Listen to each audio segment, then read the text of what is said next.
মানে আপনি আর্জেন্টিনার জন্য মুনাজাত ধরেন নিজের দেশের মানুষ বন্ধায় ডুবে যেতেছে, ওইখানে আপনার মুনাজাত নাই, তো জিনিসটা আমার কাছে খারাপ লাগে। আমার কাছে মনে হয় যে না, এটা মার থেকে মাসির দর বেশি দেখাচ্ছি, আর ওনারা মাসিও না, ওনারা কিছুই না, ফুটবলটাকে ভালোবাসি, ওকে ফাইন, এ পর্যন্ত। তো এটার জন্য মারামারি কাটাকাটি কে এটা সেটা মানে মরে যাওয়া, মেরে ফেলা, মার দেওয়া, বন্যা হচ্ছে, মানুষের খবর মানে কি অবস্থা দেশের।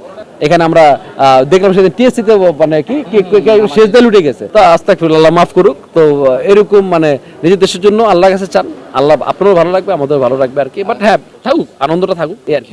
না ভাই, আমি খেলা পাগল মানুষ, আপনারাও জানেন।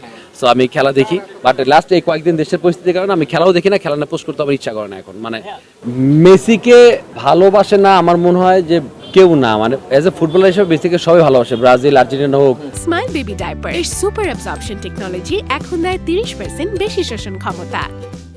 সেটা আবানি হোক, মোহামেডান হোক, হোয়াটএভার যেই হোক, এই যে আনন্দটা, যেটা খুব এক্সাইটমেন্ট কাজ করতেছে যে আমরা পরশুদিন সকালবেলা আমরা ব্রাজিলের আর্জেন্টিনার খেলা দেখবো, সেমিফাইনালটা। পারলে সকালে উঠে নামাজটা পড়ে দেশের জন্য দোয়া করেন, এটা আরো বেশি মানে এটা আরো বেশি ভালো হয়। মানে এটা আমার ওপিনিয়ন, হ্যাঁ, এটা আমার চাওয়া পাওয়া, যে সারা রাত জাগলাম খেলা দেখার জন্য, কিন্তু থেকে আমার ধরেন যে লাশ ভাসাচ্ছে পানিতে, তো ওইটা দরকার নাই আর কি, ওইটা চাই না আর কি। ওরকম ভালোবাসা আমার দরকার নেই। আমি চাই যে আমার দেশটা আগে বাঁচুক, আমার দেশের মানুষ বাঁচুক, আমরা বাঁচলে তো ফুটবলটা বাঁচবে, বেশি বাঁচবে, তাই না?